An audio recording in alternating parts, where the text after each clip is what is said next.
Hello, I'm Juniper, And I'm Sarah Maske. and we are education interns at the Greensboro History Museum, and this is the History Notes podcast. And we would like to thank you all for coming today to have this conversation with us, and this will be used as an educational tool for students in the community in Greensboro. Today we are on location at the courtyard of Vintage to Vogue Boutique on South Elm Street.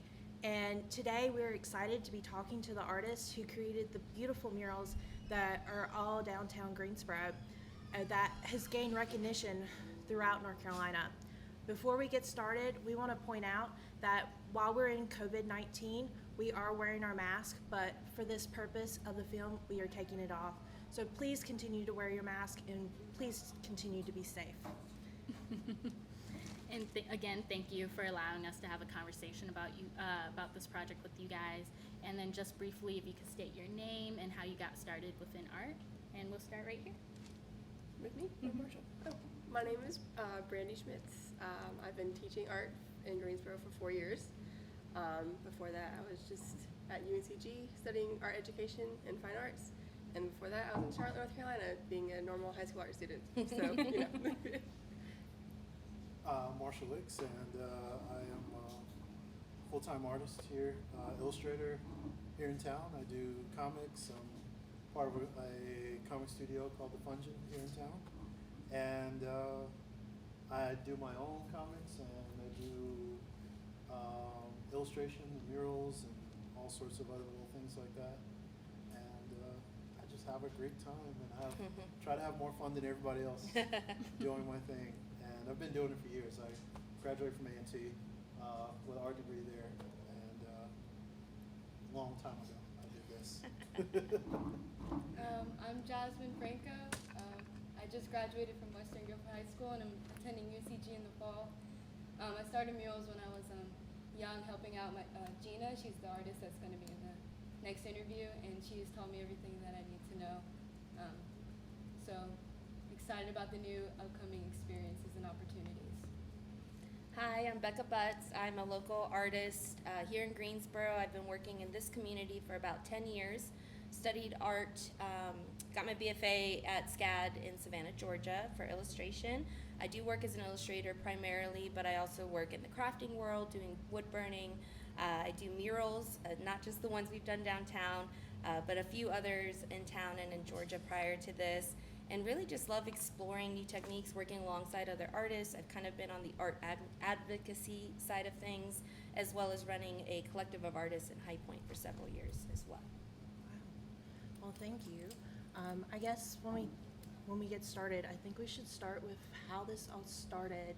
Were you taking part in the protest, or how did you end up getting downtown and painting on the mural, on the plywood? For me, I watched the protests happen.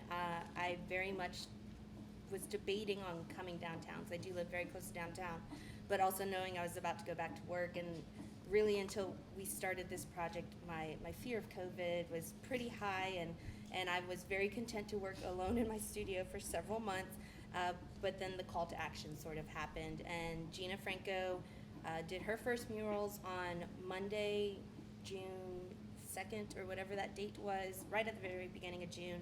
I saw the post that evening. I immediately called one of my contacts here downtown, Hudson Hill, where I have consigned my artwork with for several years, to see if I could paint their building. Got in contact with Gina and Jen and said, how can I help? And I showed up the next day on Tuesday with a trunk load of paint and a ladder, and we just got going. And I think a lot of other people saw that rolling, and within the week, it was amazing to see how many artists had come out. So. Yeah, pretty much a similar story. I reached out to the DGI offices. I saw that they had posted that they had plywood over their windows, and an artist had already filled up the space with beautiful photographs. And I was like, that's beautiful. I would like to incorporate that. I tried to reach out to Gina, but she already had her hands full of everyone else downtown. So luckily, DGI contacted me, and I got to work on that. And then I was already downtown, and I met Beka. Yeah. And I was like, I already have paint. I'm here to work, and I had plenty of time on my hands because school's out right now. Yeah. Well, from the pandemic and summer vacation, so I was already downtown and have skills and materials. So, yeah. I pretty much, I think I saw Gina doing, like, posting, like, hey, we need to put some art on these walls and these things. And I'm like, I ain't got time for this. I actually had work on the table. And, Oh, I left some on the table and too. that was, and so I was like, okay, let me just work on my stuff that, and then I think it started going, like, especially like Monday, Tuesday, Wednesday, and so I finally came down. It was just too much of my crew was doing it, and then it hit me to where I finally had something to say as the artist. Like, if I realized that, because I wasn't going to bother if I had nothing significant to say. I figured it would just be better for me just to sit out, and it finally hit me that I've got this to say, and I decided to go down with encouragement, actually. From some other artists, and then I showed up, started walking around. It was like really good energy, like it was so amazing. And then like sitting there talking to Gina, she's like doing 15 things at one time. Yes. And she's like, Marshall, you're here. Like, she finally looks up and like she says, you're doing something. I'm like, yeah, okay, yes. Yes. Okay, let me get you a wall. All right. And so I pretty much for 15, 20 minutes, I followed Gina around downtown. We're trying to figure out where I should be. And It ended up being that the perfect involves, spot. yeah, that involves me in another longer detailed story, but I ended up in a spot, and it was a good spot. And Gina and Jen did a great job of curating. Once they saw what I wanted to paint, they did a great job of curating that of where I should be, and that was, kudos to them. They way to them for knowing stuff. Way to go. Well, it takes artists, I think, to also curate this what became a bigger project than anyone could have ever imagined, for sure. What about you, Jess? Like I said before, I helped Gina a lot with murals, like helping her out and getting my art started.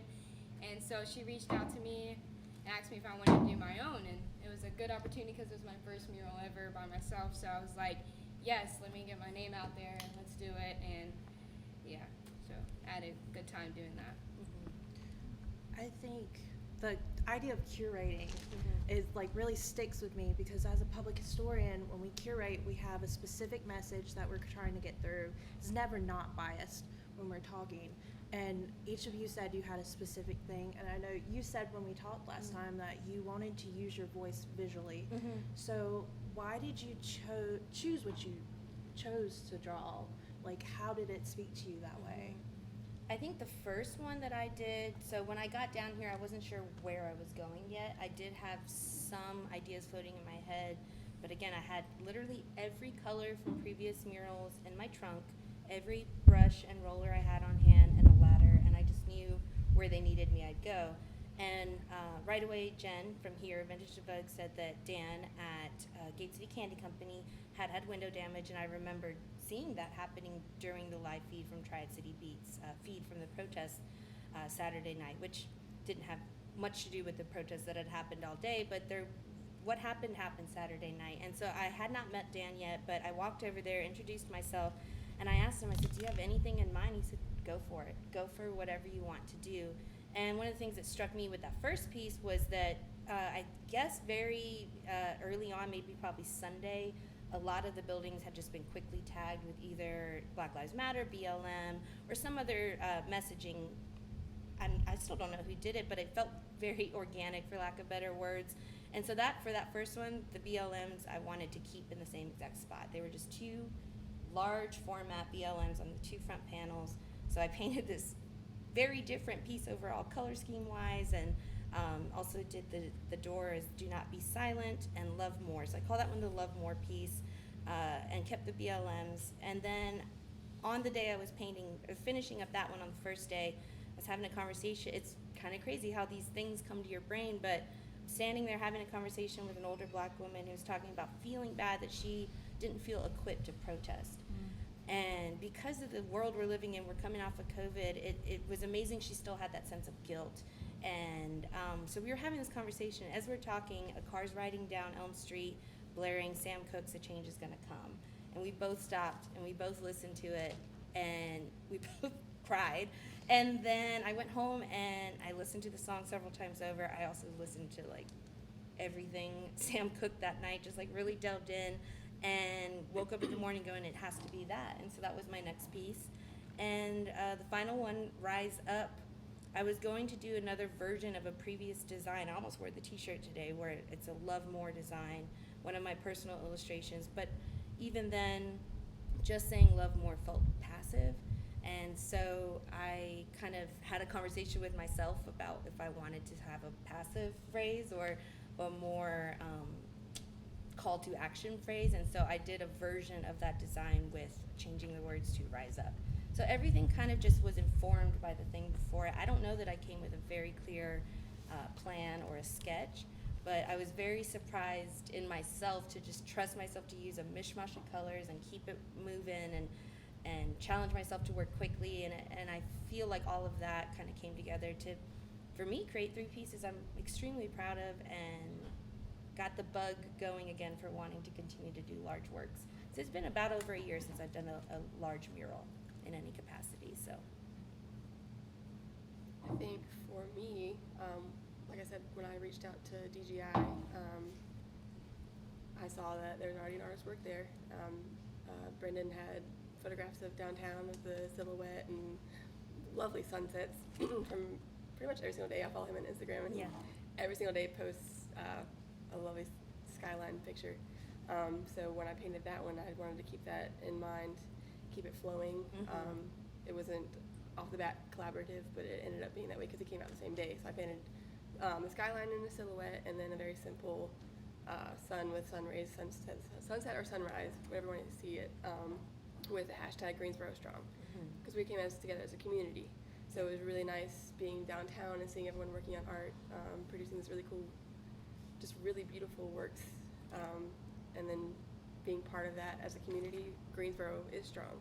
Yeah. So, and then when I came back downtown and saw you, I don't know, I had already been walking around all day taking pictures, and I noticed that your artwork is beautiful, purple, just simple design, and I guess that was the spot that fit best. Yeah. So the empty space right next to Jasmine's ended up being the Pride flag, since June is Pride Month. Pride has not been canceled.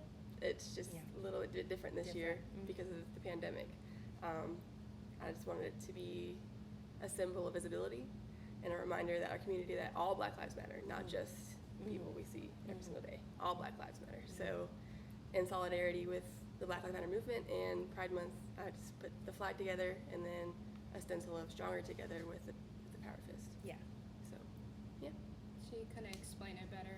When I was just doing the mural, I wanted to keep it consistent with the Black Lives Matter movement in the hand, the strong fist. So I was looking up and down the street, figuring out what colors that nobody has done, so I can keep it a visual pop. And I realized that, so me and Gina were in the trunk, we were just looking at colors, and she was like, what about this purple? And I was like, boom, let's do it. And then actually went perfectly well when I saw your mural right beside mine. I was like, yes, that's the cover. So yeah, it was a good pop on the street, so yeah. And that kept happening, where these pieces, unbeknownst to us at the time, were having these conversations with each other, or the right artist would have an idea and it would fit right into the right space. And I know Jen and Gina are going to talk a little bit more about that too. But I wanted, you to tell your story of the image and the photographer and all of that good stuff. Yeah, there's like a conversation between artists throughout this whole process. Oh yeah. Yeah. Even if it's just through like looking at each other's paintings. Oh yeah. Yeah, we're all connected through visuals. So.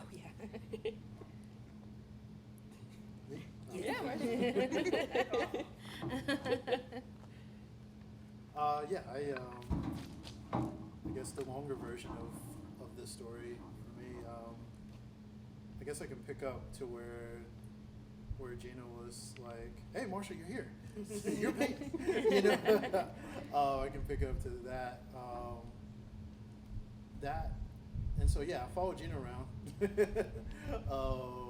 to back here, to out there, to back here, walk, you know, and then so we're trying to figure out a place, and I finally showed Jen and Gina what I wanted to do, and they were like, oh, well, you need to be out front, and so I was like, okay, well, I'd already had a conversation with the store owner earlier, and he had some ideas of what he wanted, and I was like, well, I don't want to offend anybody because I want to do what I want, and then came back around, and then it was like the store, you know, was like, he's a guy I've known since I was a little kid.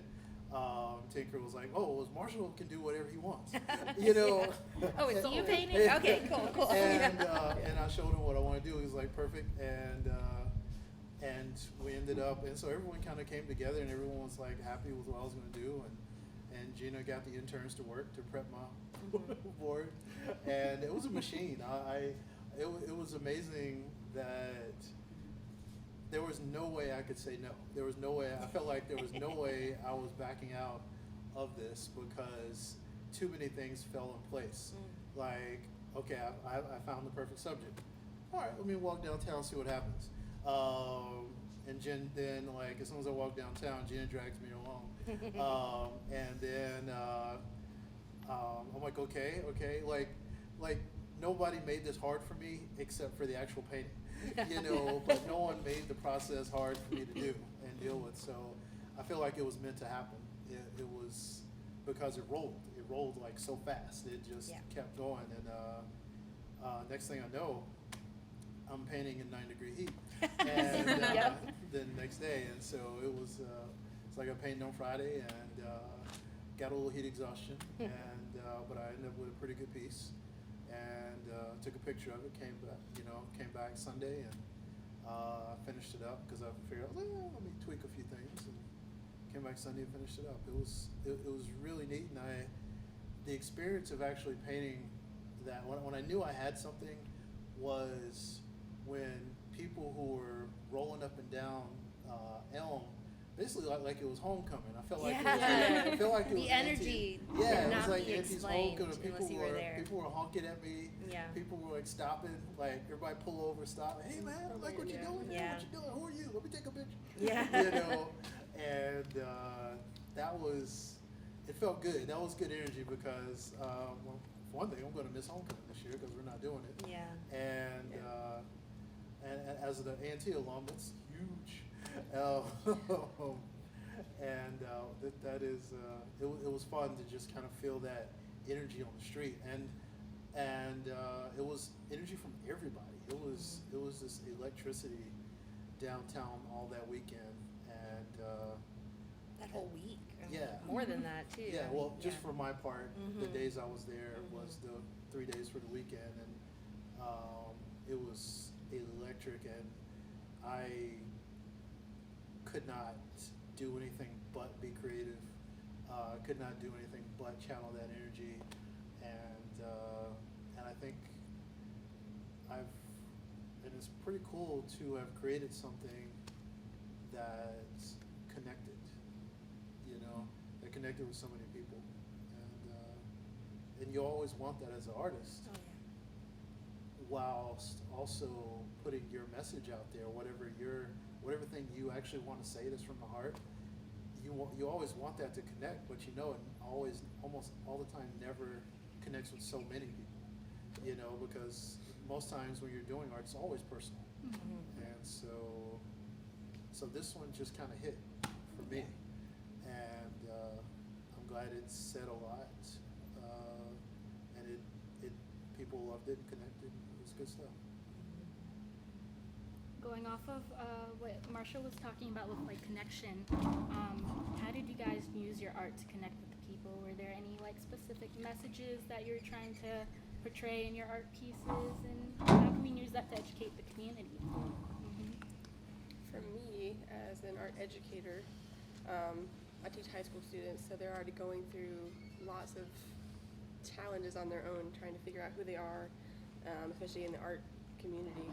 I'm still trying to figure that out. I'm still kind of new at this. So So when I had the opportunity to come down here and connect with the community, I actually felt like I was falling into place. And I'm not from Greensboro originally, but I'm from North Carolina, so it's been really nice to be able to reconnect with the community that I feel like I belong in. So having a work of art out there that I made that brings everyone together makes me happy as an educator, happy as an artist, happy as a person. So it's nice to be able to create something that does that, in my opinion. So with the pride flag, like I said a minute ago, it's about community. Pride, the whole pride idea is bringing everyone together from all different backgrounds. So just having that as a clear, visible message, it was nice to bring it together in that visual format. So I found just being on the street, so Jen and Gina, they ended up getting pulled in 15 different directions, like you were saying, every minute of every day we were down here. I had the luxury of sort of getting like the insider baseball of it all, being with them a lot of the day, but also being able to just be on the street painting every day. And then, of course, would finish one and be like, well, I want to do another one. Well, I'm going to try another one, as if my body wasn't shutting down on me or anything like that. But being out there every day, that's how I got to meet other artists. We're going to talk to Ashley in the next group, too. I met her just because she stopped to talk to me while I was painting. Another one of our artists who ended up knocking out 3 amazing, I hate to say artists that came through sort of our mishmash of organization. She ended up painting 3 amazing pieces, and those were her largest scaled works ever. And it was just because I decided on the first day I wasn't going to put my headphones in and try to zone out. I was going to literally just listen to the street and feel that energy, and I'm so glad I did, because I may not have gotten painting as quickly as I should have, but I had so many amazing conversations. I talked to families with young children, older folks, younger folks, every ethnicity you can think of. And the thing that kept striking me was when people would say something like, wow, thank you for what you guys are doing, I felt like my most common response was like, it feels like the least I can do and the first thing I can do. And this is just the start of what we can do as artists and use our visual language. And 2, I wasn't in the throes of the protest. I wanted to be, I couldn't. And it felt like something, I had some skill that I could offer, something I could give of myself. And it still didn't feel like enough. But I was just so overwhelmed by people's gratitude. But I wanted to make sure to kind of remind them that, like, we're just here to be like an echo chamber to kind of amplify voices. And I kept thinking, even on the very first day, like, just the thought of the protest coming down Elm and seeing the solidarity that was there, not only from us as the artists, but the fact that the business owners all said yes to this too. I think that was a really good show of what Greensboro is about. There's always going to be outliers who may not have felt the same way we did. There may have even been business owners who didn't love the idea of it, but the fact that once the momentum started going, that's what all this is about. If we can't lose this momentum. And so that's why I wanted to reiterate just like the start of the ball rolling, really, for me at least. So I feel like as a young minority, you start whenever you want to start. It doesn't matter. You don't have to have a degree. I don't have a degree yet. I'm just not going to college. So you just being a part of the community at a young age, or just starting out, it's a wonderful idea that you should try out and get your name out there. Absolutely. So, we had a lot of first-time muralists in the group, and it was really amazing to see every single one rise to the challenge. Every single one. And it just blew my mind over and over and over again. Oh, no. Okay. Yeah. I kind of like the idea of this Greensboro spirit. We, especially, what is it like coming from this historical legacy of marching and protest here in Greensboro, and especially as a high school student. Dudley High School, they were right up in the middle of all the sit-in movement.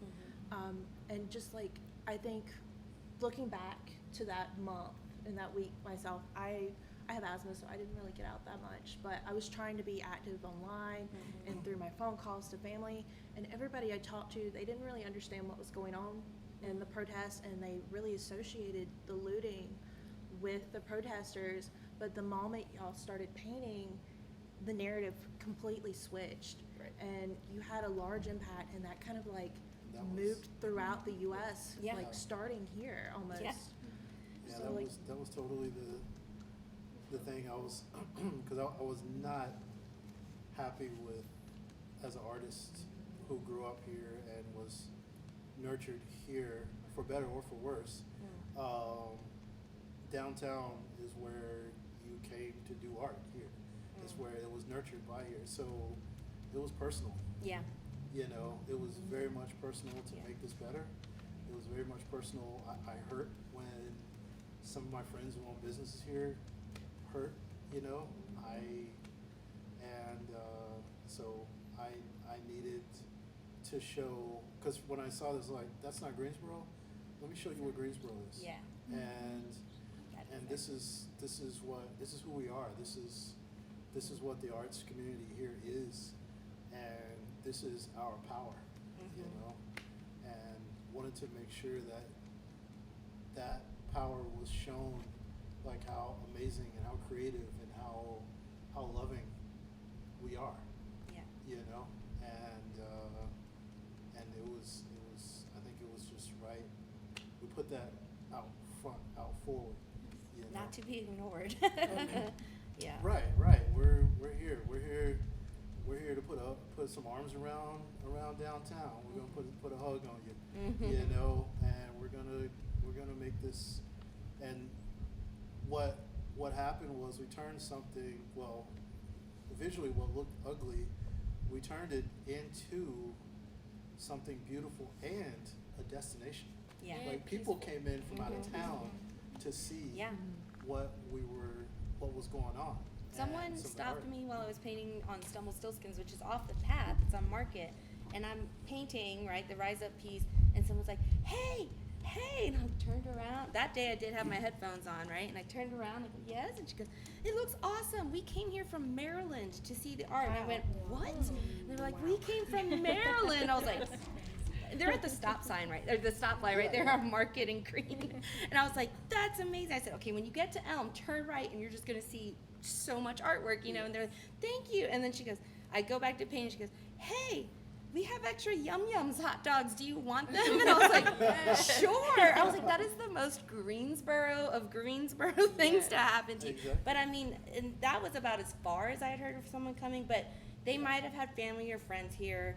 But the fact that they made it, and she had her kids in the car. She about your age, maybe a little bit younger, and they came here to see the work and to experience it firsthand. And I just, again, I still feel like we're still too inside of it to really get the sense of the scope of it.